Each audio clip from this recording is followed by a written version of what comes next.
Hey, good afternoon. It's everyone. It's Jeff, Godless Scummer. I'm back with Hissy. We're continuing our journey through the Asterix series. We're on book number 5 today, I believe, which is Asterix and the Banquet. This one's going to see we're going to have a bit of a grand tour of Gaul. This one, so I think this could be quite a lot of fun. I've got to say, this is one of this when I was a kid was one of my particular favourites of the entire Asterix series. It was something I enjoyed the hell out of this particular book as a kid. So, it sort of still stands up by and large to me today. But I'm going to get Hissy's take on it now. So, Hissy, what's your impressions of Asterix in the Banquet? Yeah, I like it. I think I said to you before the stream, it's got a bit of a Great Escape kind of, like you said, Grand Tour sort of feel to it.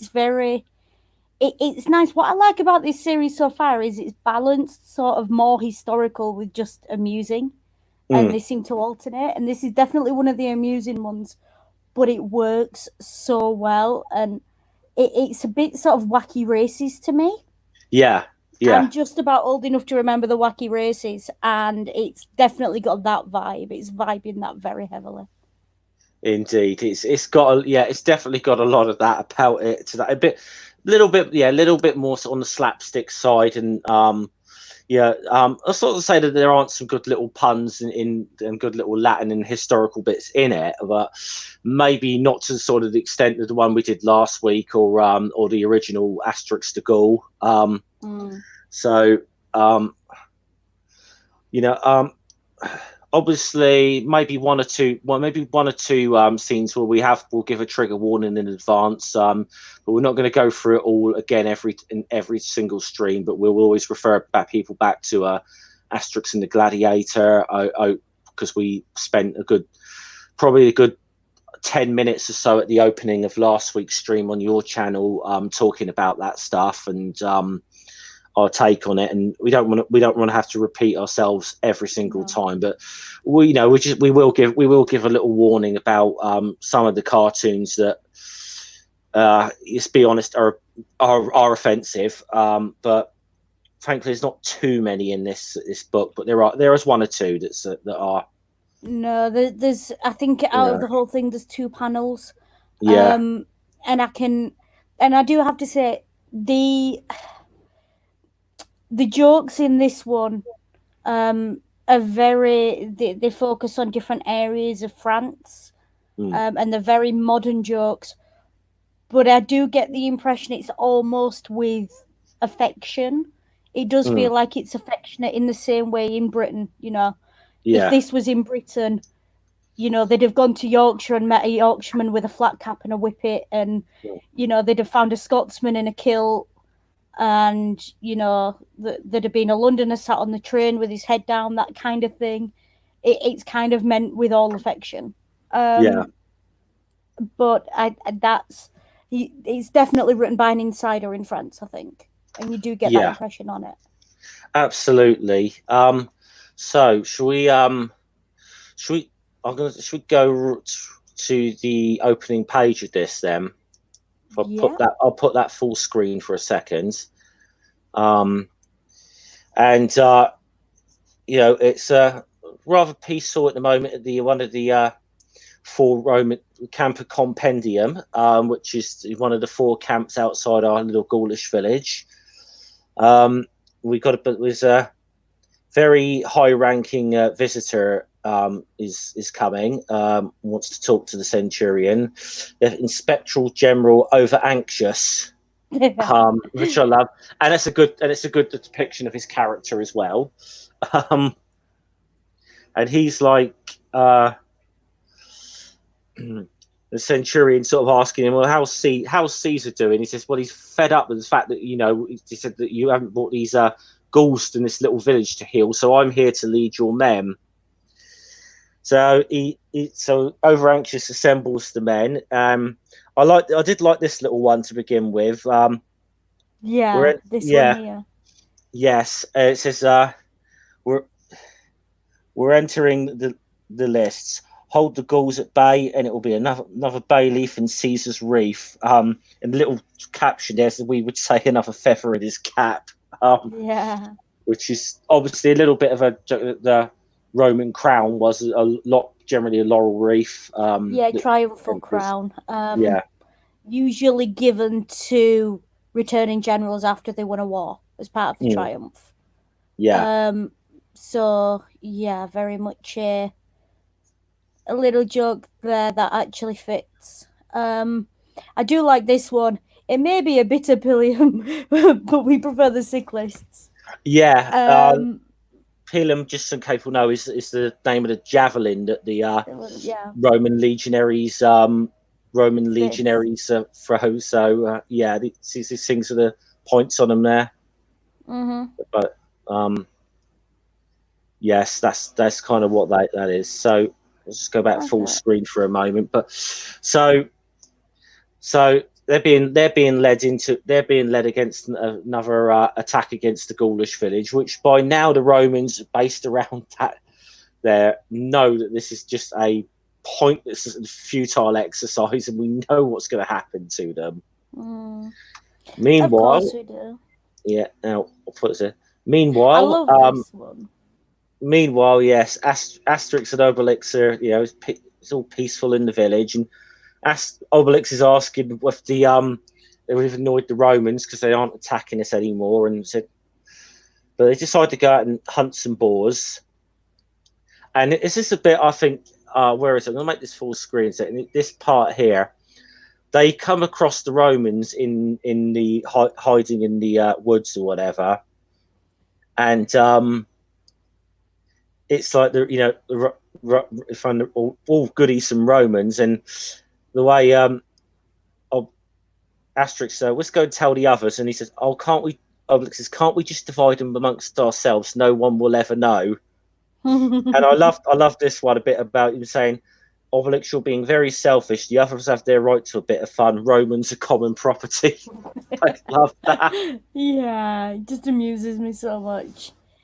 It's kind of like saying, hunting deer, which, let's be honest, the Romans are pretty much prey in this. Yes, pretty. But it's just, Obelix is sulking because he's like, won't they find their own Romans, So the Romans, of course, attack the village. Yeah. So in the next page, the Romans attack the village, and this goes pretty much as expected by now. Yeah. It's, it's. I just love the fact that Obelix and this other Gaul are arguing over that they're arguing over who this one belongs to. I tell you, this one's mine, fully automatics. Now, I'm going to say, so those who might be familiar with later books, fully automatics is drawn a lot differently in later books. So this is quite an early depiction of that character. He's actually the village blacksmith. So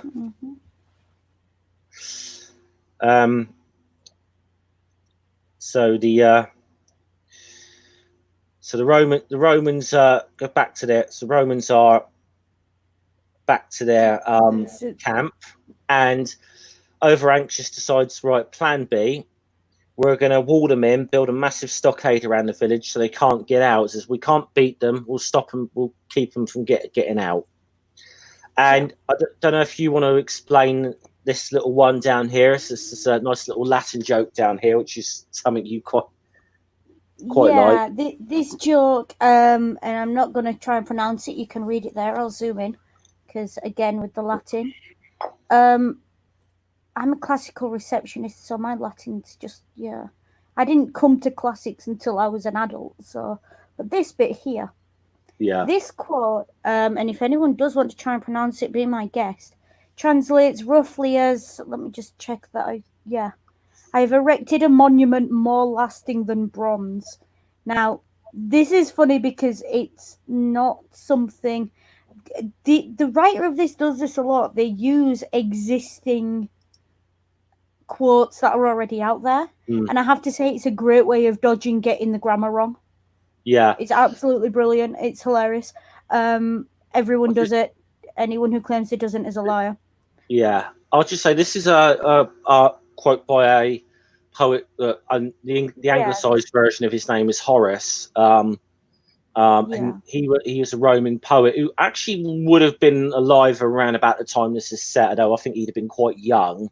But he was yeah. alive through time of Julius Caesar and then Augustus. So Yes, no. This is supposed to be 65 BC was Horace was born, and this is yeah, what 42. So he'd have been in his early 20s. I think it's 50 BC. These are generally set around. So yeah, he's been about Yeah, 50. So he'd have been young, but yeah. um, so So I like that one because it actually was from the top. Really was from the time period as well, though. yeah, So um, so the the Gauls go out and check out this stockade around the village, and over anxious is like saying, I'm blocking you in so the whole world's going to forget about you. You know, you won't be able to spread your seditious ideas throughout Gaul. And Asterix begs to differ on this. It says, he's saying, this is our country, we'll go where we like on it. And he decides he's going to make a little bet with Over Anxious. And it says,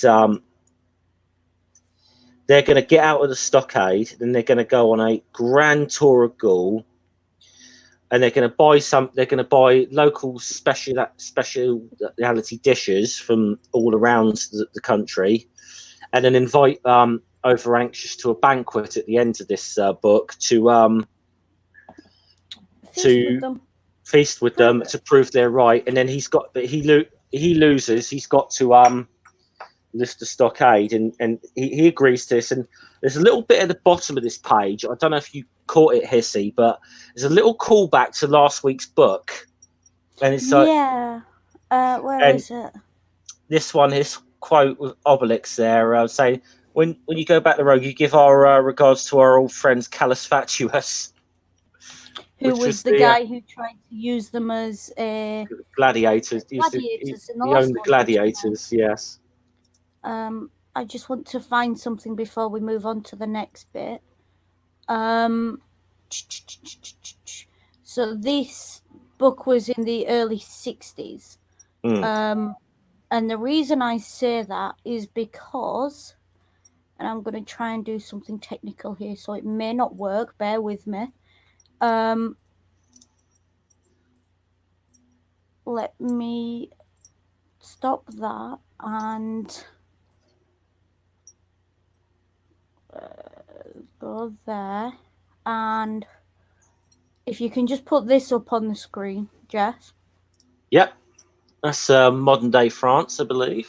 Oh, hold on, Yep. we've got yep. Let me put that full screen for a second. Yeah. So this is the Tour de France as it would have been in 1967. Yes. Bear that shape of that route in mind. Yes. Very. It is a bit. It is a little different, but you know, you can see what they're kind of doing here with this. Yeah. And the reason I say that is because On our next take a page. look. So slightly different. But I noticed they've got a map of modern France there and not Gaul. I noticed that. Yeah. And let's have a look. Stop that. And we're getting there slowly with the technology. We're learning. Yeah. But yeah, I just wanted to share that just because that was something that amused me. It's obviously very similar, and that's what it's based on. Oh yeah. So obviously now Asterix, the chief goes to one end of the wall and attacks there, and just to cause a bit of a diversion, so that Asterix and Obelix can be on their way. The And famous it's Tour of Gaul. yeah, and I think as we get to this, when we see the breakout that Asterix and Obelix are making, which I think is on the next page, is a great little Yeah. joke, which is actually becomes a bit of a recurring joke throughout this. This is a lot of grumbling soldiers joke again, Oh yes, this one. and join the army. They said it's a man's life. They said, I love it. I love it. Yeah, so it just amuses me so much. Um, so it is quite fun. And then we've got, who do we have? So there's now I would point out he says that the pair of them are always trying to make the they, Romans look silly, but it doesn't take much. it doesn't take much at all. Yeah, well, he's trying.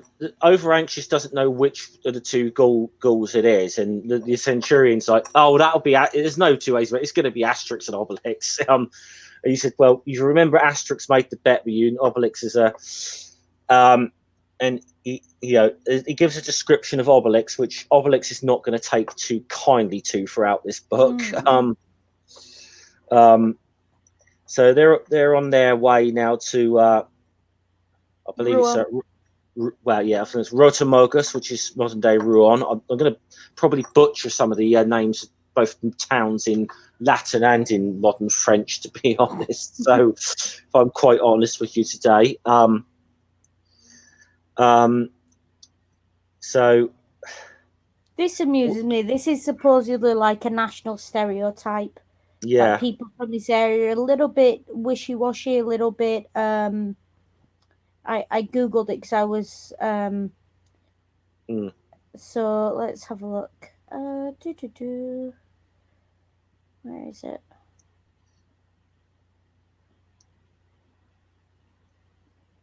Yeah, the inhabitants of Normandy shown as being unable to give a direct answer. Yeah. So this is a crack at. I mean, he does actually refer to this guy by milking the cow as "Oh Norman," which there wouldn't have actually been. It wouldn't have been Normandy, but at this point in time, so yeah, Roller and Normandy came many centuries later, and I could get a rant into about the TV series Vikings and how bad they do that, the history in that. It's an entertaining series, but I do get really with the historical accuracy of that series. So yes, that's one that you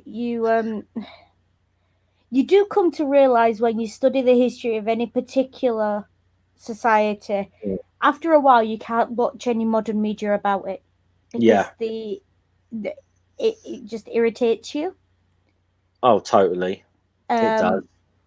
And I have learned very quickly to take it with a pinch of salt and watch those things as a study of what people think of those times rather than those times themselves.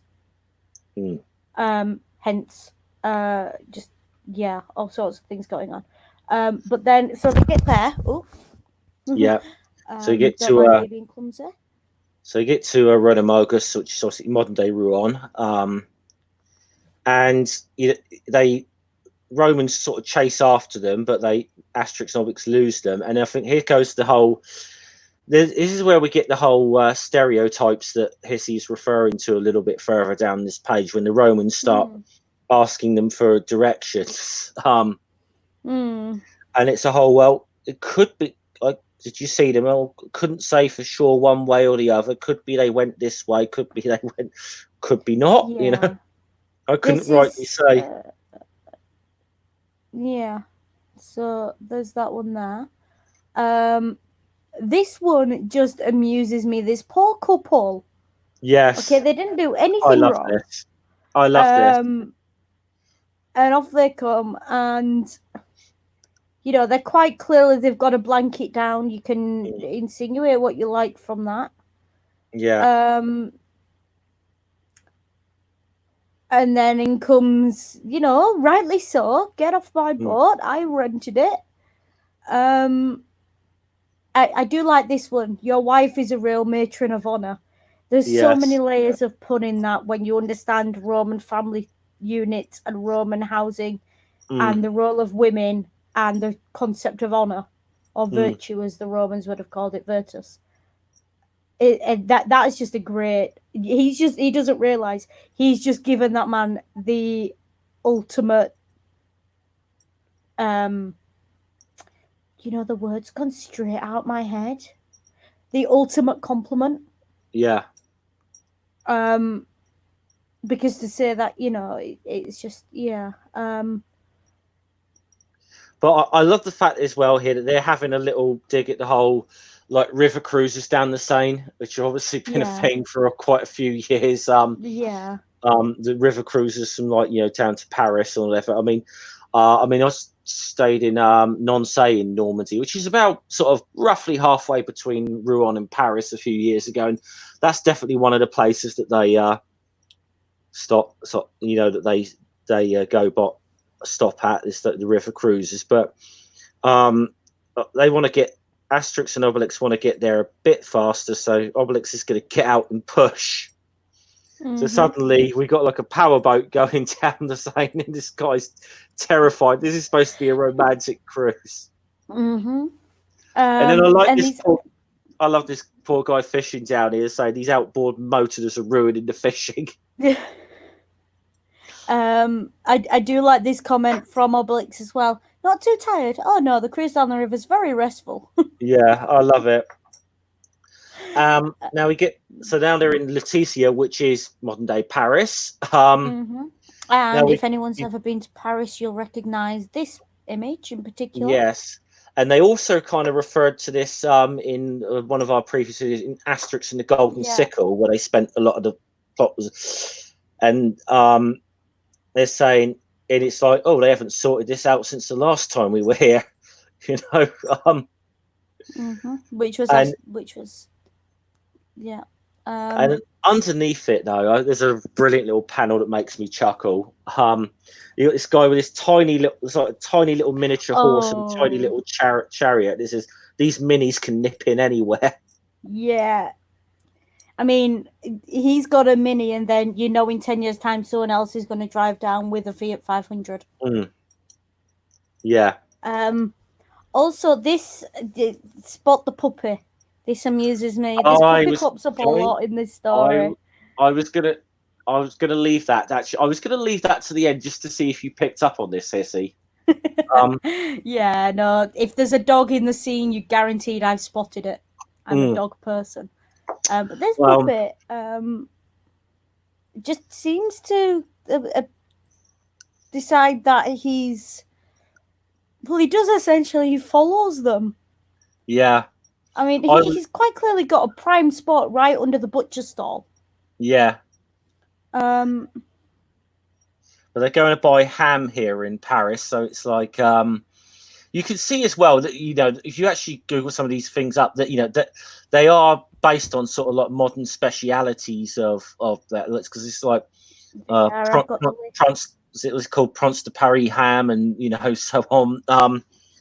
So I'm glad you spotted the puppy, because I was gonna leave it to the end and just see if you had spotted him or not. And I'm sure someone in the live chat who's familiar with Asterix may know the name of this dog already, but we'll do the reveal at the end. So yeah, so here we go, and they get to golden slumbers. Yes, he had a good night's sleep. Yes. Oh, the gobstopper in the sweet shop. Oh yes, now they've gone on to this one. They've gone on to modern day Cambrai, which actually does specialise in boiled sweets. That is a local thing there. I've got it here. Humbugs. They're probably humbugs is the closest English translation. Yeah. Which I think is what they're actually translated as to in this. It's GCSE French. Don't fail me now. Baptiste de Cambrai, which actually translates as a stupid mistake. Yeah. And because they were created by accident. So They are basically a striped boiled sweet, like a humbug. Yeah. But I do like this. Yes. Oh, that's nothing. We stick together. We've heard about your bet. Yeah. This is what I mean. The words traveling around the country about Asterix and Obelix now, and because the Romans have put out the warning. My brain has just wasn't there like a film in like the 80s where a couple of guys bet that they could get across. It's a bit sort of that's what it's reminding me of. Around the World in 80 Days. Yeah, well, yeah, it's a bit like that, and I suppose you could also say, this is before this film came out, but kind of also reminds me of Smokey and the Bandit a little bit as well. Yeah. This, I know this is way before that film ever came out. It's kind of got that feel to it as well. You've got the pair of them just eluding these, he's like. Yeah. Hi, Santi. So we got. Now they actually did. I should mention they stole a breakdown chariot a little earlier in this. Not yet. No. Oh, they have by this point. Don't think they have. Yeah, maybe no, it's later on. Maybe we've missed a page or something there, Hissy, because. Yeah. Yeah, no, there's pages missing there. My apologies. Yeah. No, it's this bit here. Yeah, this is it. Yeah. They're about to come up to the road. They're about to come up to this roadblock, and they've just to fill in each other. They just to give you a rough thing, they stole a breakdown chariot, which I'm trying to remember. I think the name on it was Nervous Illness. Again, breakdown and towage. So they decide to get through. Rather, this is really weird because because you sort of think if you get this, they could just use brute force to go through this roadblock easily. But you get the feeling as well that they like to have a bit of fun where they can trick the Romans a bit as well. Yeah. Which is kind of what they've done here. This one, yeah. Yeah. So they cut him off on the way to the next destination. I can't pronounce the French or the Latin in that one. I can pronounce the French easy enough. I'm going to have a go at the Latin. Just let me zoom in on it. Duracortorum. Yeah. Duracortorum. Yeah, that's how I pronounce it. But again, we've already established I'm not the person to rely on if you want accurate Latin. Well, not too accurate anyway. So this one, visit our cellars, ask for a magnum. Cool. I do like this going on here. Fizzy and sparkling, and buy it for important occasions like launching galleys. That doesn't sound like wine to me. That sounds like champagne. Just saying. And this one amuses me. Do you want the brut, the sec, the demi-sec, or the doux? And they take an amphora of each. I should point out these amphoras were much bigger, or could be much bigger than that. So, yeah, the Gauls pop very easily. And then we have, they use the brute and become brutes, which is a nice little visual pun there for anyone interested. And I don't know where Jeff's just gone, so I'm going to keep talking until he comes back. Fingers crossed on that one. So let's have a look. Okay. So yes, I'm back, and he's back. Brilliant, nice one. Just dreading this. So, where are we? We're in Rheims. So obviously, anyone who knows that part of the world, it's pretty obvious what that speciality of that region is. I was gonna say it sounds a lot more like champagne than wine. Well, yeah. Technically, I mean, okay, can't grumble too much about historical accuracy in this, but I would just say for the record, obviously, bubbled champagne wine would not be around till the 1670s. I think is when it's largely credited as being created. I think it's I don't know. I don't even drink the stuff. yeah, I believe it's a French monk by the name of Dom Perignon, which is obviously a famous brand of champagne. I do like the stuff, but very rarely occasion to drink it. So, but I don't know if you showed the last page there, but I did like the fact they popped the cork on the bottle of the wine. He's like brutes. I did enjoy that. Yeah, it's a nice little visual pun he's got going there. Yeah. And then we have Obelix gets hungry because it's Obelix. It's Obelix, and he smells boar. He seems to think it's heaven sent. Yes. And the puppy's still there looking. Yeah, it's cute. Doggo's still there. He is still there. Yeah, it's cute. So Asterix wants to eat roots. Yeah. But then I love this comment here. This just goes to show you the debate against vegetarianism. It goes back a long way. Yeah. this reminds me about some of the arguments around veganism today already. Just a little bit, doesn't it? Yeah. Okay. Well, now we know what happens when Obelix knocks on doors. Yeah. And then they start eating and eating and eating. And their host is a apparently very nice fella who's got 3 boars already cooked by the name of Unpatriotics. Always happy to help out his fellow countrymen, so he says. Which is it's a kind of a clue there in the name. So of course he's going to go. Of course he's going to go sell them out to the Romans. But Obelix still not exactly satisfied, even though he's eaten an entire boar. So he's going out to look for some more to hunt and then eat. But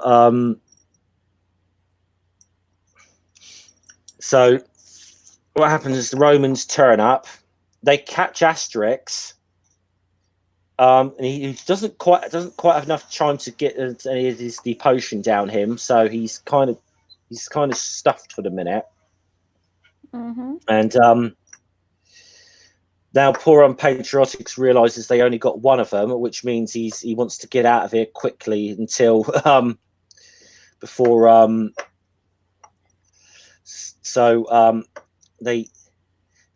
but not good enough.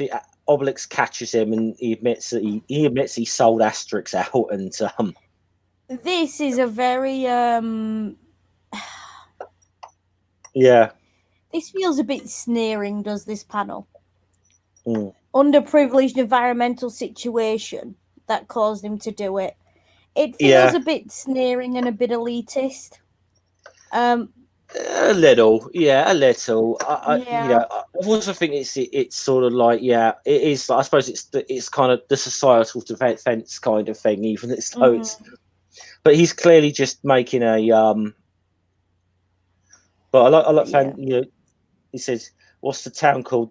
Devoderum?" And he's like, "I don't care if you've ordered rum. That's for the record. That's modern day Metz. So that's the next. So that's going to be the next stop on the journey." I think I've been past Metz. I've never actually been there yet. So some of these France before, so some of these towns I've been to. I've been through Rouen, been through Paris and past Metz and whatever.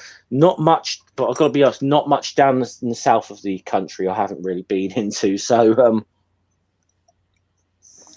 but yeah. I do have to say with this one, especially because there's a town they go to in this one that's quite famous for the French Resistance. This panel is a little bit telling about sort of French society at the time this was written. Yeah, I know. You- Yeah, that's be coming up in a few pages' time, I think. Yeah. So you've got this, but then eventually they end up in Lyon, which is famous for the French resistance giving the Yeah. Nazis the run around in the back alleys, which you will see a nice little, we'll call it a satirization of. Yeah. So, but before that, we get here. And then Obelix knocks out a legionary because he wants to go to prison to find Asterix. But someone gives him directions instead, so he goes straight up to the gate and asks if he can come in. Because as you do.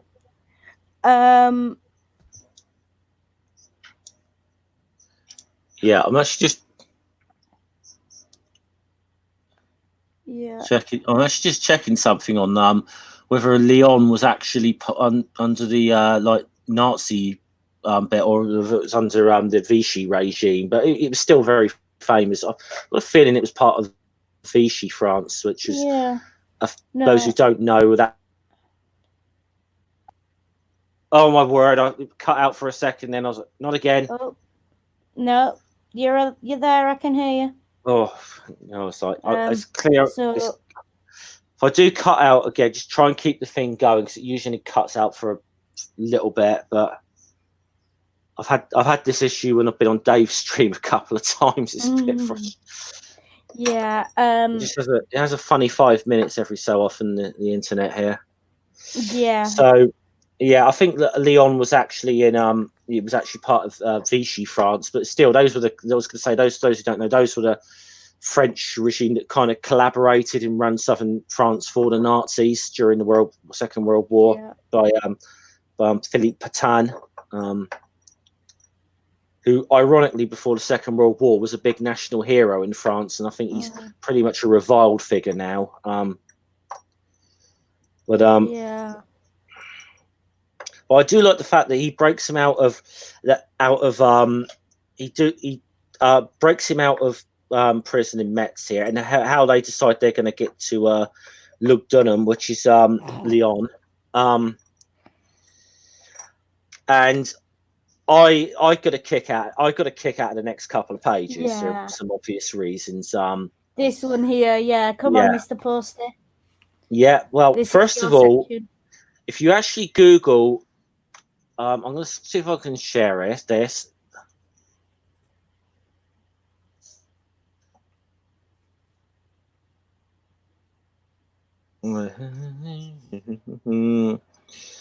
Will you see now? Let me just try and add something to the stream again.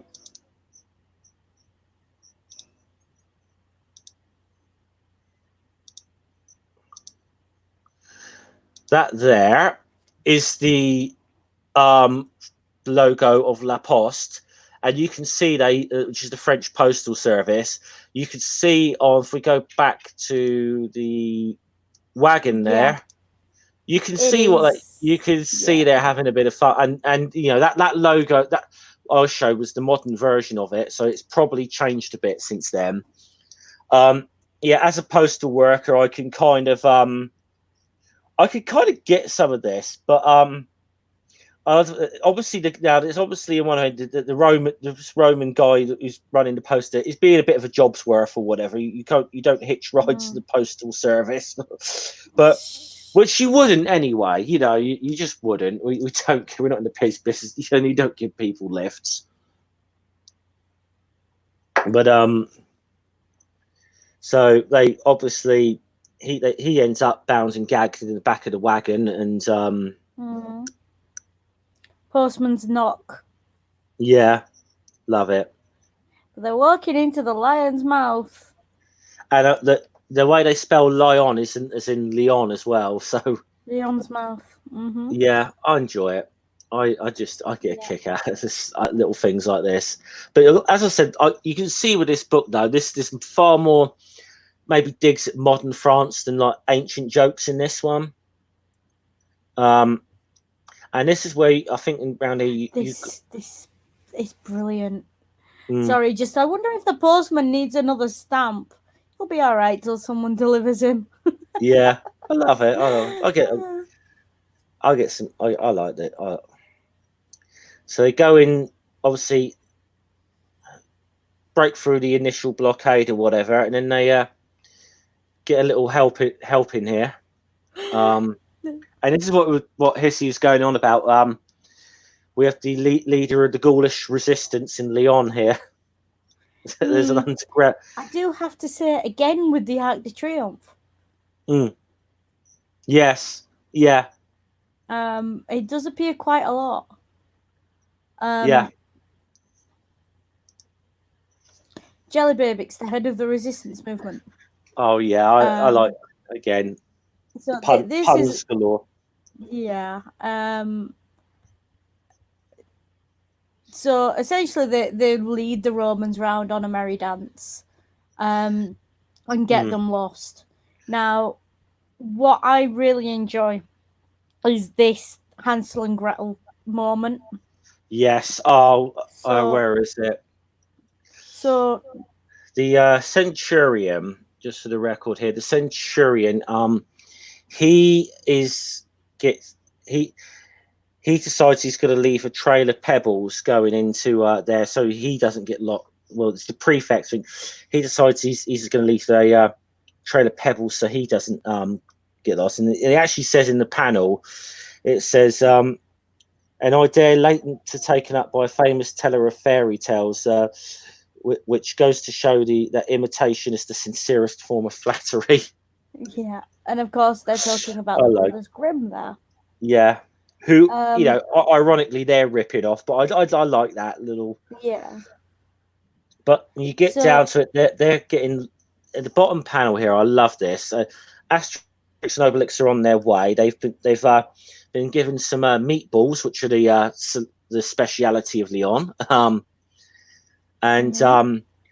There's you can't really see it. Even if I put this full screen, you can't really see it. Two things there. It says, but one of them was. It was you who dropped all these pebbles, prefect poisonous fungus. Here, I've been picking them up for you. And you just see that, again, the language there is, God damn, now he's lost as well. So, I believe the next port of call, if I'm saying the Latin right, is, I think it's Nike or something. It's Nice, anyway. It's Nice. I'm not quite sure. I would pronounce it Nike. Yeah. But again, it's no one, I think, uses language on a day-to-day basis, uses Latin on a day-to-day basis to speak. So I think we can get away with saying we're probably different dialects anyway. Yeah. I speak French with a Yorkshire accent, so I can't speak Latin with one. You could. I think that's one of the things that French really hate about us is when we're trying to speak French and we just do not get the accent at all. It's like, je voudrais une bière s'il vous plaît, you know. I at least try. I at least try to make the effort and go, je voudrais une bière s'il vous plaît. But it's still, they know, you're English. Yeah, so I do try, but my French teacher at school used to tell me I spoke like I was from some African country. I had an accent like that. I used to be fairly good, but were you so out of practice? Oh, I went to Tunis last year, and obviously their second language is French. Nice one, nerdy. Yeah, it's a lot better than trying to speak Arabic. And even there, my French was just horrendous. I was really struggling to make myself understood. So if we get back to this now, a lot of this again, this is pure modern humour. This bank holiday weekend traffic is what this is. They're all going down to the sea. They're all heading off down. This joke translates well. Obviously, this is a French joke, but this translates so goddamn well to Britain as well. This really does. It really does. Do you know what this reminds me of? Bank holiday Monday, about 11:30 in the morning, on that main motorway heading into Blackpool. and you're looking out, and you can probably just make out Blackpool Tower in the distance. Kids excited in the back seat, which was me. Parents in the front going, we shouldn't have told her to look out for that because now she's not going to shut up till we get there. Yeah. That's what that is. And it's, yeah. I don't think social distancing was much of an issue back then, Nerdy. No, not so much.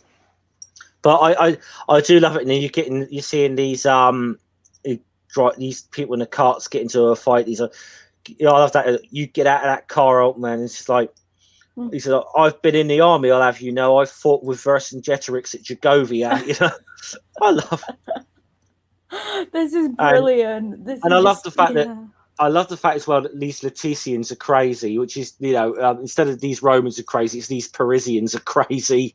I like all the Parisians going away for the weekend. Yeah, it's obviously, even though this is like a French joke, this translates so goddamn well to Britain. It really, I'm sure it's the same. To go to Margate. Yeah, and if it's like Londoners piling into Margate, isn't it? I suppose down my neck of the woods, it used to be like down at Bournemouth or Weymouth or something. On the south coast would tend to be the destinations. I think I've generally found going to Weymouth, traffic tends to get a little worse, but it is a much nicer place than Bournemouth. Sorry, anyone who's from Bournemouth, I prefer Weymouth. But up here it's Whitby, it's Blackpool, it's occasionally Bridlington if you want to go the other side. Yeah, it's Skegness, Scarborough's a good one. Again, sorry anyone from Scarborough, but it's massively overrated. You've got like 2 fish and chip shops and a kids' fun fair. What are you doing? But it's nice. It's quiet. So they decided that. Well, obviously they decided they're going to get off. They're going to get off and have a pit stop halfway. But Obelix is a little bit uptight because he's only got veal because they're out of boar. They're out of his beloved wild boar. And I love this. So this is the Gaulish Riviera. I love it. I love it. This is brilliant. This is what they actually call Nice the French Riviera, I believe. So this part of France, anyway. Yeah. This is just a classic, And I'm going to point it out because it's very prominent in this picture. The yellow bag is a nice little nod to the yellow jersey of the bike race. Now, I'm really disappointed with my Kindle edition that I'm reading here. And you know why? Because I've got a green bag for some reason. But I do remember in my original print of the book, it was a big, bright yellow bag, which I'm sure is what they were kind of going for with this. Yeah, actually, there's some versions where the front cover is green, but on the inside it's yellow. So it does depend which version you've got. But this is it's just classic holiday scene, isn't it? Yeah. Well, so I think they pick up some salad here or something for back for their shopping. And then off to Marseille. Marseille. Yeah, Marseille. I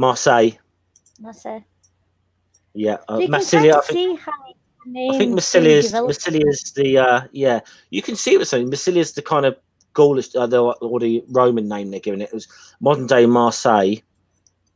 But you can see now Obelix is getting when they're chat. Look, there's a description: a little man and a big fat man.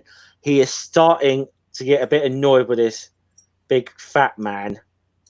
On well built, maybe, but not fat. He's getting really. He's starting to get a little irritated with this now. I mean, give the man his due. He can lift up 2 metres, which you will see. So it's clearly not fat. There's clearly a lot of muscle in there as well. Remember, though, he is superhumanly strong because of the magic potions had a permanent effect on him. So this is a very British joke. Oh yes, down the bottom. Package tours, absolutely. It's very difficult to explain British humour to people who aren't British, who I know are going to be watching this. Package tours are a very working class thing. So you kind of get the impression, this lady's got a holiday home here, and then assumes it's a package tour, and then next person on who's, probably overheard him decides to jump in, and then next one on, and before you know it, the whole beach is just a scrum, and everyone's yelling and hollering. Yeah. Oh yeah. But so they're going. So now let's get the page back up. Oh, they're off out. They go waiting off out to commandeer a boat off this poor little guy who's just got hired a rowing boat. Bit like the couple on the Seine earlier. I just want to point out at this point that Asterix and Obelix make better pirates than pirates. Oh yes, totally. I've got a nice room with full board. Yeah. Okay. Yeah, Doggo's on the on the So yeah, the next panel's got, if you look closely, there's a few over the next few pages, there's a few problematic depictions of black people. See our previous video on that, as we said. Yeah. Fair warning, it is coming up. It is coming up, but I think we're so they're into Marseille now. And so they is there no shampoo in Marseille? Yeah, one guy comes from there with greasy hair, and suddenly it's the national stereotype. This has got to be a stereotype. This has got to be like a stereotype again. But I like the fact they're getting some fish stew from Marseille or whatever, and then I think the bartender suddenly realizes who they are, and like because word's got around the country, and like they're right now, Asterix and Obelix are like becoming national heroes to the Gauls. I do just want to point something out here. Nice little historical anachronism. Yeah. In this time in history, they wouldn't have even known that Vesuvius was a volcano. Never mind that it would erupt. This is easily nearly 100 years, if not more, before the eruption of Vesuvius. Yeah. Because the eruption of Vesuvius was 79 AD. This is, like we said, the 60s BC. I think wasn't there a previous settlement near Pompeii that suffered a similar fate, but must have been, I don't know, hundreds years earlier. I can't quite remember. I think it might have been like a Greek settlement. I know. There's one Herculaneum's a bit further out, but that was the same eruption. Oh, okay. That might have been the one I was thinking of then. But so yeah, we're in here. The bartender not looking that infused at first, but then when he realizes who they are, it's like drinks on the house for everyone, Except this one guy who doesn't want to drink. And he's like, "Look, when I offer drinks on the house, sir, people drink them if they don't want to seem like a fish out of water." I love it. And so they're they finish up there, getting a nice fish stew, and now the locals in this bar decide they're going to just do something to hold the Romans up for a little bit. They would come in after them. He does look like that character out of the Wacky Races. There, does this pub lab? Yeah, it looks like the Anthill Mob a little bit, don't they? They almost look a bit like the Anthill Mob. What's his name? Him out of the Wacky Races. I can see in the little short guy in the purple car. He always had a cape on. Is it Dastardly? That's the one. Yeah, he is the main villain. Is the Wacky Races? Yeah. Yeah. It's been a long time since I'm going back to when I was like single digits. Yeah, I You know, personally don't think he looks much like Dick Dastardly, but I see what I you. think it's the nose and the eyes that are doing it there. Yeah. So lots of Romans, and the kids just pointing everywhere. Yeah. Even the dog's confused in that panel. Look. Yeah. Okay. So they decide they're going to have a little game of bowls here, and they're like, I just love the fact that they're threatening with riots, revolutions, or whatever if you do not let us finish our game of bowls. Hey, bowls is a very serious sport. Mm. I'm sorry, I can't maintain a straight face for that one. Yeah. So they're on. Now you can almost see, I think, when you get onto the next panel, the next town they're going to, you can definitely see the evolution of the name Tolosa. I don't know. I don't know if I'm. Yeah. So I don't. Again, I'm probably butchering there in the Latin of that, but they just decide to. It's getting dark. They decide to set up for sleep, and where do they wake up? In the middle of a Roman camp, and they're all like, yeah. And then So we'll take them to. So of course they realise. So of course, generally the this goes about as well for the Romans as you'd expect by now. But and again with the dog, it's cute. Yeah. I'm gonna keep pointing out the dog because I'm a dog person. Okay. Yeah. I'm going to share something near the end of the stream about that Hissy. So now they Asterix kind of realizes that actually they said that they'll take them to prison in Toulouse. They realise they can get they can actually get a free ride to Toulouse, and so they surrender, and it's like surrender sees those men, and Obelix is like, but. And it's like this panel's down the bottom now. This is pure slapstick humor, but I love it. Oh when this one. The poor guy putting them in chains. It's like wherever I put my hammer, and like Obelix breaks out and breaks the chains, gives it to him. Yeah. Yeah. And they keep breaking the chains. It's funny. And then Eventually, this poor guy is just like he's just crying on the Centurion. Like, it's like no. Will you stop it? I love it. I really do. We forgot our shopping bag. Oh. It's over. It's like it's like the fact it's over there, and then it's like, oh, I'll go get it.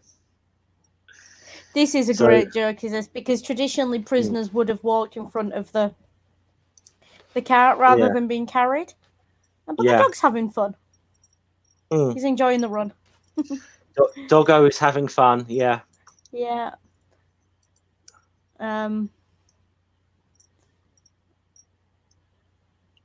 So we're there. Now, to just give you a warning. We'll try and skip over it as quickly as possible, but there is a bit of a trigger warning for a couple of a panel in a second here, guys. So they're both on page 92 in the omnibus. I'm going to skip straight past those once we've looked at this top level. Yeah, to be honest, well, I don't think they're important to the story, but just be aware if you do end up buying this book, this stuff is there, and we talked about it last week. I mean, we're trying to be honest, unless it's like really like unless it's important to the story or something, we're going to try not to show these depictions any more than we have to be honest. So yeah, so essentially what we've got is this man now thinks he's going to get a promotion for bringing the goals in, and he gets back to his cart, and they're gone. Yeah. and they've got some. So then they've picked up some sausages from Toulouse on the way there. And Doggo's still chasing behind the cart. Yep. Happy doggo. Mm. I love how the price for them's gone up. Yes. So I'll put that back full screen in a second. It's gone to like 50,000 sesterce now. Yeah. So that amuses me. Yeah. So they get to this next town, and they going to come across another like slightly treacherous character here, by the name of Asterix. Mm-hmm. And it's really weird. You see the way Asterix and Obelix, they're getting, the people have come out now. They are like heroes. They're getting a parade here. Mm-hmm. But Asterix comes out here and asks them if they do them the honor of dining with him, and says we can offer you wild boar, which is all Obelix needs to hear. Yeah, of course. Of course, what he's done here is he's tried to drug the meat to send Asterix and Obelix to sleep. Asterix, of course, he's not really fooled by this. He's not quite so fooled by this. Yeah, I should point out there him, was no poison or potion that would have knocked someone out that quickly. No. But it's basically an anesthetic. Yeah. But here we go. I mean, general anaesthetic will do it, but that's normally injected into you anyway. So yeah, and I do like the comment here of Aster saying, "Aren't you tired?" After he's eaten like a whole ball that's drugged up. No, that ball was a real eye opener. So it appears as if that has no effect on Obelix either. So. Mm-hmm. And now we get to it. So let's take a couple of horses, which they're riding on, and Asterix kindly makes the suggestion that Obelix may be overburdening his horse with himself and the shopping bag. Yeah. And of course Obelix takes offence. Yeah. Do you realise how many amphora you've got in that bag so far? Yeah. But Obelix really does. He kind of loses it a bit, and I do like prolonged sulks. Yeah. After the argument. I mean, this is the thing. Obelix is a bit of. He does sulk a lot actually with this, and he's not got his way. I mean, to be fair, they're both sulking in this one, aren't they? He's tripping balls. Yeah, just a little bit. Yeah. I think Nerdy and Jen are talking about the fan fiction in the chat, so fan fiction?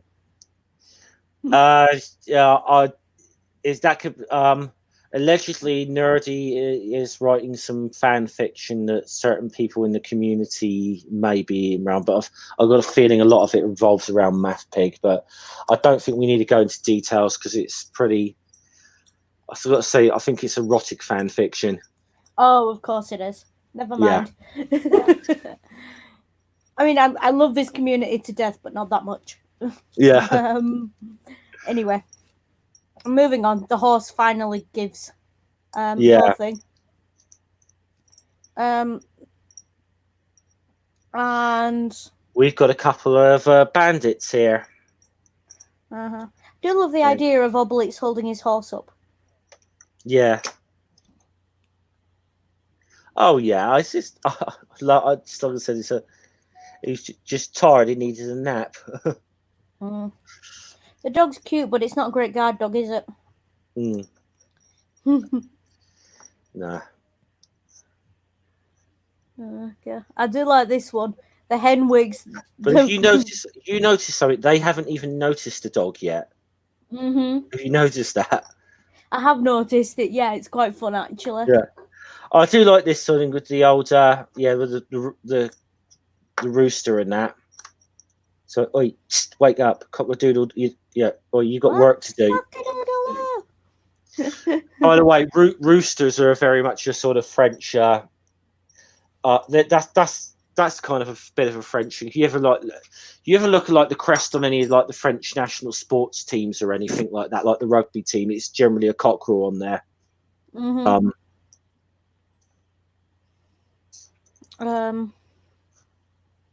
Even the horses now. Why is the horse always saddled with him? Yeah, I know. But this amuses me. Does this one? But yeah, it's the prisoner swap, isn't it? Classic prisoner swap. They've been these two who've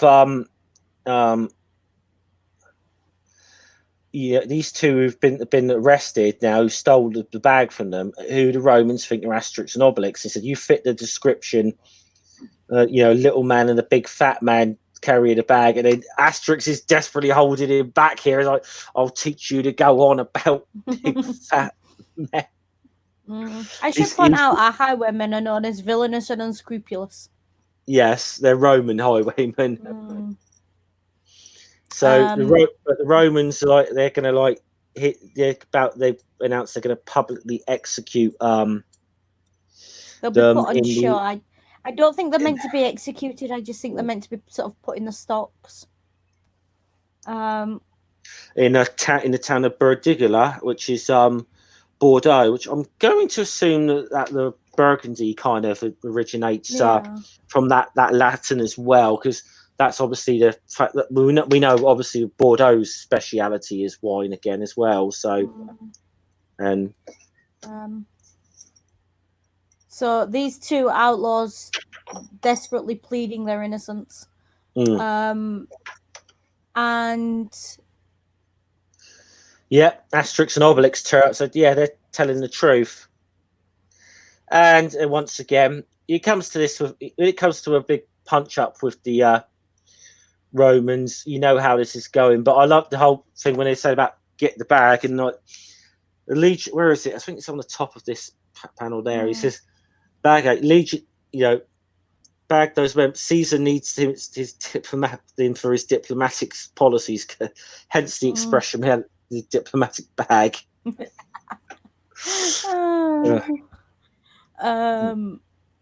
I do like this one that they just leave it for the townspeople on this one.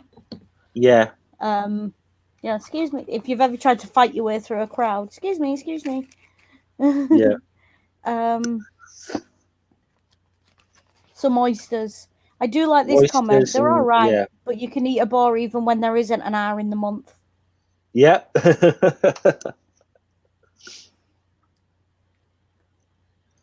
But it's some oysters. I'm surprised I didn't pick up some more wine here actually as well. But you did. Yeah. We picked up some white wine and oysters. Bordeaux's very famous for wine. So, but then they've so they're almost sort of home now. Almost. They got a little bit of a journey. So they're going to the next town would be Le Conquet, and they found a ship there which loading menhirs or unloading them rather, and it's sailing for Armorica. So they kind of Asterix and Obelix offer to help, and as you can see there, Obelix saves them a lot of time with the menhirs. But unfortunately, they're one short. So Obelix, as they cast it off, this poor little guy, one short. We know what's happening here. Yeah. Yeah. So he says, "I'm 4 short. You've got my orders wrong." Another one coming over. Catch. I'm still 3 short. And I'm 4 shortened. Yeah. So they're having a nice. So they're going to voyage back. He said, "No danger of meeting any Romans. Their galleys don't venture out this far, but there are pirates about." And Obelix is like, "Oh, goody, goody, goody," Mm. Remember these guys from last week, Mm-hmm. the pirates? I told you they were going to become a regular fixture. Yeah. And victim to port, victims, victim to starboard. Starboard, pirate port. Oh, goody. Oh, So, and as they're sorry. getting it, the captain suddenly realizes, oops, It's them again. yeah, Too late. This one, Vitrix yeah, causa displacuit said Victor Catone. mm, Don't murder me if that's wrong. And again, apologies for the yeah, image there. yeah. But I That will doesn't scroll show up back up quite so just to. bad, but It's not it's quite so bad, but yeah. yeah. And I know I wrote this down. Where is the translation gone? The victorious cause was pleasing to the gods, but the lost cause was pleasing to Cato. Is that I In other don't go? words, Yeah, go on, Hissy. that's about Lucan, Mm, and the it's a Roman epic poem detailing the civil war between Caesar and Pompey the Great. mm, yeah, So that's where that quote comes from. And again, I am very glad he doesn't write his own Latin, because it gives me hope that maybe I don't ever have to. yeah.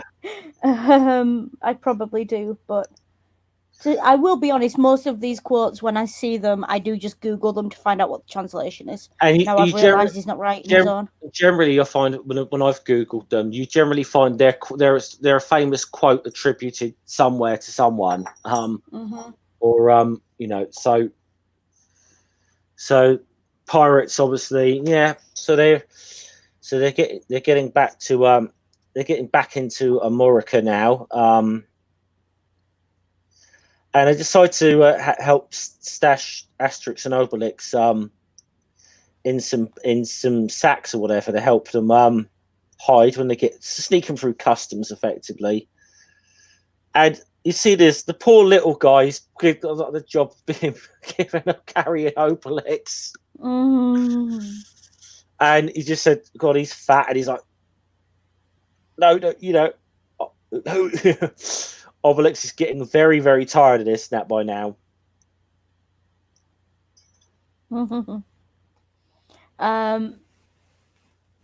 So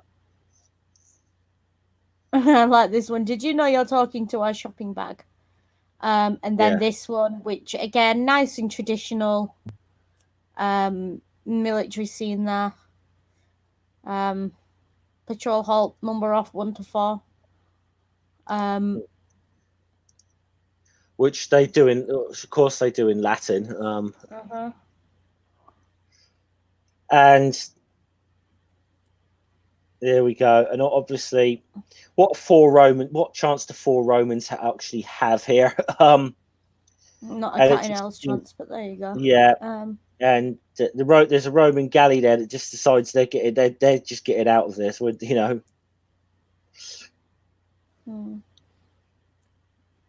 And this, I think this is meant to insinuate that it's a imperial ship of some sort, given that it might just be the colouring, the way it's scanned, but to me that looks vaguely purple. And it's got the it's slightly different colours on mine, but on my Kindle, but it's got the Roman eagle. So best it's like it's a troop ship or something at least. Yeah. So we're getting near to the end now. Asterix and Obelix getting back to the stockade near the village.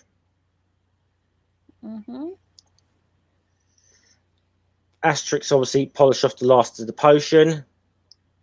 And then polish off the last of the Romans. Yeah, that you shall not pass. Yeah, we will. Yeah, we will. Yeah. Of course So we they will. go and tell. So they go and tell. They're going to go and tell Over Anxious, we're back. We've won the bet, and he's coming. And they're about to host the banquet. And poor Cacophonix again. The Yeah. puppy made it all the way with them. Look. Mm. Okay, I will get. Yeah, I'll get to him in a Yeah. minute. Okay, when we're right at the end, I'm going to Yeah. get to the puppy. Yeah. Um, And it's Hero Over Anxious comes. yeah, yeah. And then they said this one, but Asterix said there's one little thing missing. It says the speciality of our own village. And it's like, do you know what cut of meat is our speciality? The uppercut. So he's getting not. So he's Yeah. not celebrating with him. He's going to be suffering from. And if you look down the bottom of the last panel, if we go to that, Doggo's got a bone. Doggo got a bone because he barked at Obelix there, and Obelix finally noticed him. He finally noticed Doggo. Okay, now I'm going to share something here, Hissy. Cool.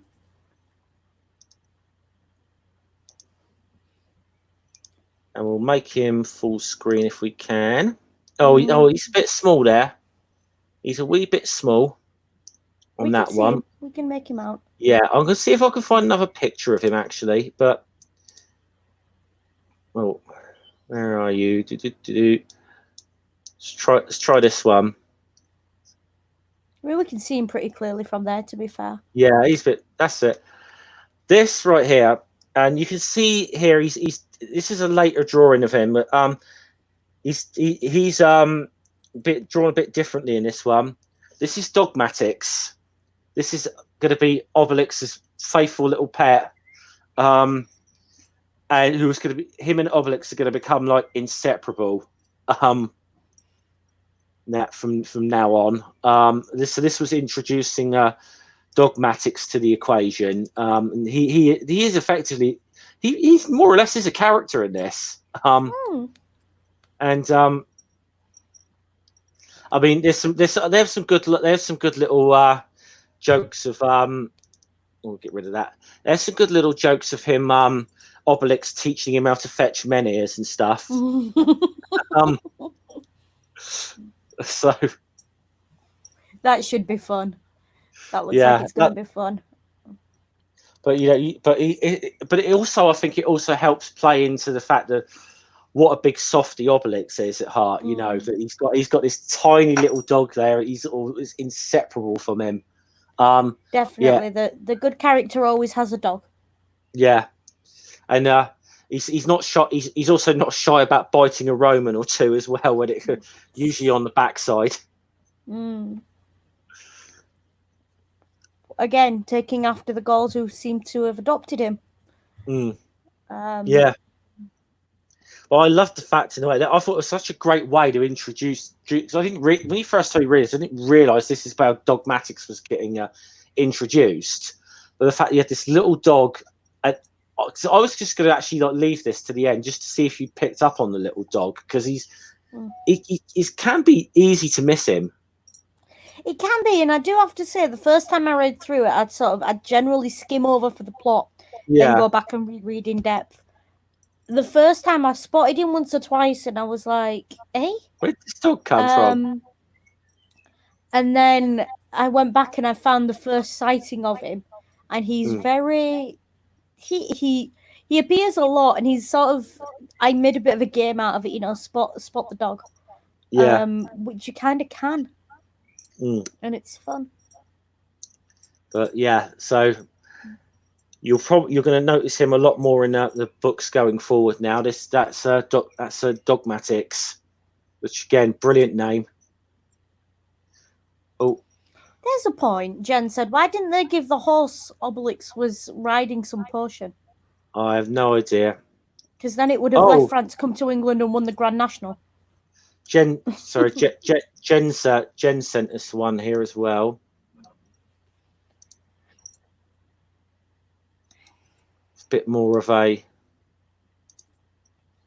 mean, what I can probably actually do. Bit more of Dogmatics on the bit more on a hunt there. I think you get the idea. Yeah, you can see it there. But what I've actually managed to do is zoom right in on the page Dogmatics appears on with his bone. So hold on. Yeah. There we go. Yeah. but you'll see from them there's a slight little evolution in the way he's drawn. But Mm. yeah, he's this is going to be effectively a main character going forward. Really, it's Dogmatics. But yeah, I never quite understood that one. It could have just given the horse some potion, to be honest. But I suppose Asterix is saving it for himself. That's the only thing I could think of. But and I do think have to point out, I do like this little joke at the end. It was a genuine 3-star meal. 1, 2, 3. Yeah. Which is very good. Nice and amusing. And again, Cacophonics not allowed to sing. Yeah, it wouldn't be a banquet unless Cacophonics was bound and gagged somewhere. Yeah. Yeah. So, I think we've gone through Asterix and the Banquet now. So what did you think, Hissy? What was your takeaways of that one? I enjoyed it. This one felt very slapstick. It felt very It was a nice break, and it was a nice change from the one previously, which was great in and of itself, but had its issues, and also there was a lot of history there and a lot of more.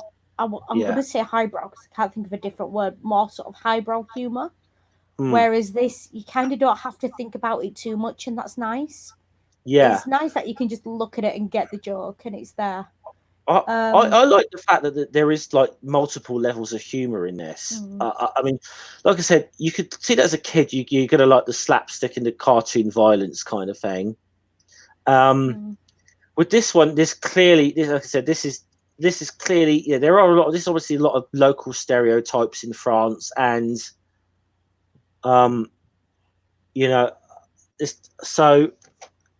and you get the feeling this is a lot more of a modern France. This is a lot more of a modern France sort of joke, really. It very much is. It's I do feel like I feel sorry for the Americans reading it. I'm not quite sure they'll get a lot of the satire aspect of the humor. Yeah. I think Europeans might stand a better chance knowing of it. It depends how well you know France and French culture, to be fair. Which is why I like that thing about like the bank holiday joke, because that translates so well to Britain, because it's the same thing, because it's the same thing, and I assume it's probably similar in the United States on public holidays. I don't know, but yeah, I mean, I get the impression in the US they tend to sort of have barbecues and things, but I'm sure Rings from is every year without fail Californians appearing for the summer in his state in their holiday homes. So it does translate in its own way. And anyone who's seen the traffic around Seattle because of all the tourists, again, that just the Paris one translates very closely to Seattle. And to London. Yeah. Ask me how I know. How do you know? An hour and 20 minutes on Baker Street in a coach. Oh, lovely. Yes. Yeah. The coach from where I am in Bradford to London is 3.5 hours. You can get a coach that'll do it in 3.5 hours. You get to London after 2.5 hours. You get an hour to get from the railway station by the cottage to Victoria Coach Station. I'll say now where I live on the south coast it's roughly maybe just about hour and a quarter's drive, traffic permitting. To get to the outskirts of London, it could easily be an hour and a half to 2 hours getting into the centre of London. Yeah. Let's put it this way: there's a reason I don't go to London any more than I have to. Or if I go, I get the train. I've learned it's worth paying to get the train and get straight in. Definitely. And yeah, I know I've got to be honest, and I definitely I think if I don't know which I found more intolerable, actually, in a way, for any length of time, London or Paris. I don't know what it was. Paris, I always felt a bit more vulnerable in.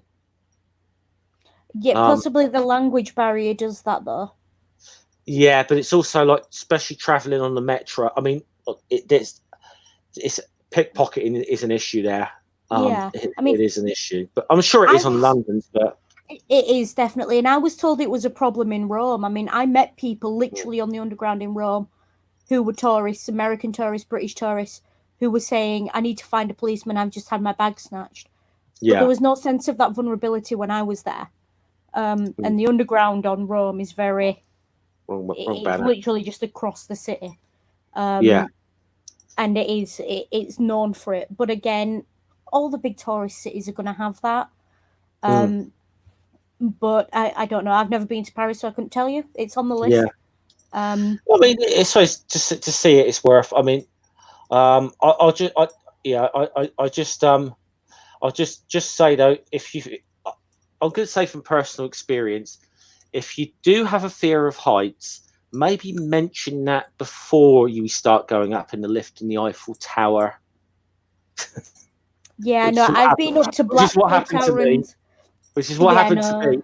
We're going up in the lift as the person I was with said, "I don't like heights." Like, do you think you could have told me this beforehand?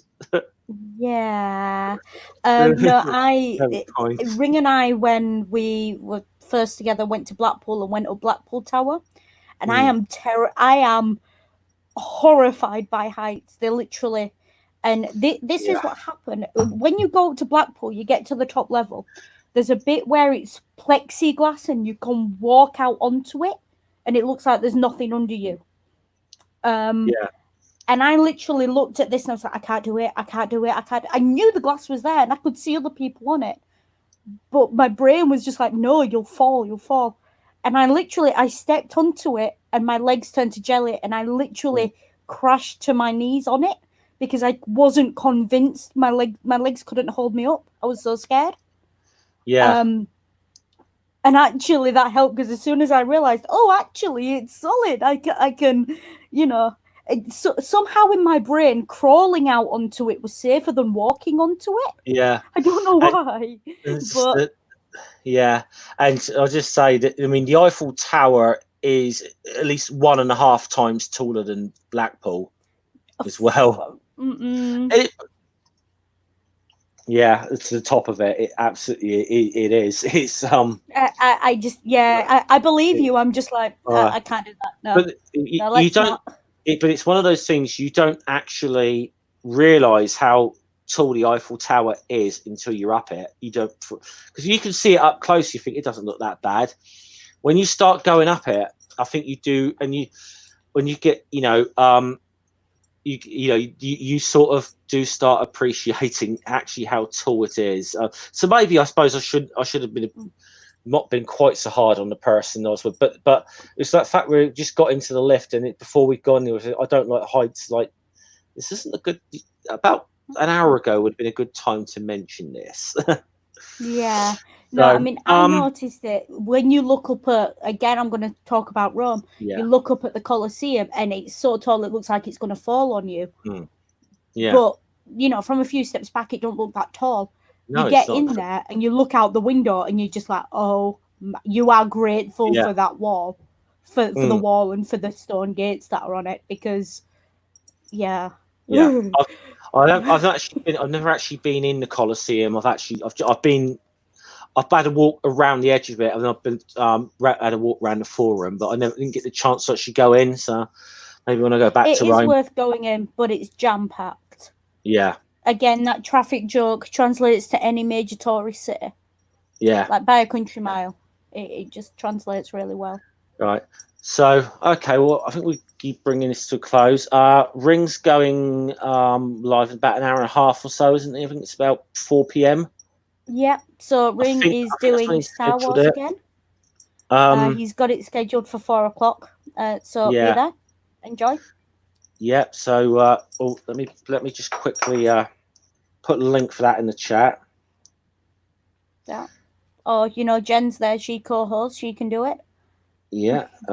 Well, I presume Jen's still there. I don't know. I mean, yeah, we have to bear in mind a lot of people sort of listen to this in the background as well. I have found that out. So this is linked to rings I've put in the chat. I think Jen was asking if Dave is quizzing, but I don't think he has anything scheduled today. So, oh yeah, Jen's listening in. I told you. Yeah. So I think we're going to bring this one to an end. Do please go and support. Please go and, if you have not already, please go and sub to Hissy's channel. I have put the link in the description to Hissy's Hideaway. So we're taking it in terms to host these streams. This is my turn this week, but if you're not subbed to Hissy already, please give her a sub. And next week we will probably, I guess, around that same time, we'll do Asterix and Cleopatra. Yeah, speaking of great tourist cities, next week we're in Egypt. Yes. Okay. So again, more fun. And that'll be on Hissy's Hideaway. So that will be in my hideaway. So come along, enjoy. You're all welcome. And the reason I don't have many videos up yet, if you're looking at subbing and thinking, but she doesn't do anything, if you look, you'll see I have quite a few playlists. Some of them public, some of them not. I am doing a lot of research into a lot of different things that I have video plans for. So bear with me. I'd rather it be accurate and slow than fast, and then I have to go back and correct things. So please bear with me. And we could definitely see where that goes. There's quite a lot of stuff. As I said, I've got a book somewhere, and I've got about 5 pages of bullet point ideas for videos, individual videos. So I'm not short of ideas. I'm just short of time to research them. So we will get there. Also, go check out. You've got the link to Ring's channel, so if you're not subscribed to that, go do that. Because he's my husband, and I love him, and tell him wifey sent you. Jen, are you wanting in or something then? If Jen wants to do an after show, yeah, do that. We could do an after show, yeah. Cool. That's what Jen's asking. Cool, yeah. If you want. I will have to sign off though for a couple of minutes because I desperately need to get out of my chair for a little while. But you could do an after show until musings. I tell you what, we'll let Jeff go take a walk around, and I'll set up a fresh stream. We'll put it on my channel. We'll do an after show for this. Okay, cool. Well, so go head over to Hissy's channel in a moment. Like I said, link to her channel's in the description. Give her a few minutes to set up a stream, but I really do need to bring this one to an end and take a break for 5 minutes. So once again, Hissy, thanks for coming on. Thanks everyone that's been in the live chat today. I'm enjoying the hell out of doing these. Not just reliving a bit of my childhood with this, but also kind of having a little bit of the look at the real history with someone who really knows about that period in time, and I'm just trying to test actually how much I know in comparison. So I'm not doing too bad. You're not doing too badly, and I think I don't really know. I think I know just enough to make me dangerous. I know a little bit, just enough to make me dangerous. So, and we know that doesn't play much with me. Thank you, Jen. So yeah, we'll head on over there, and I will drop the link to the stream. I presume that's Jen hinting she wants in, so I'll make sure Jen gets a link. Yeah. Anyone else wants one, let me know. And we'll have a look and take it from there, I think. Cool.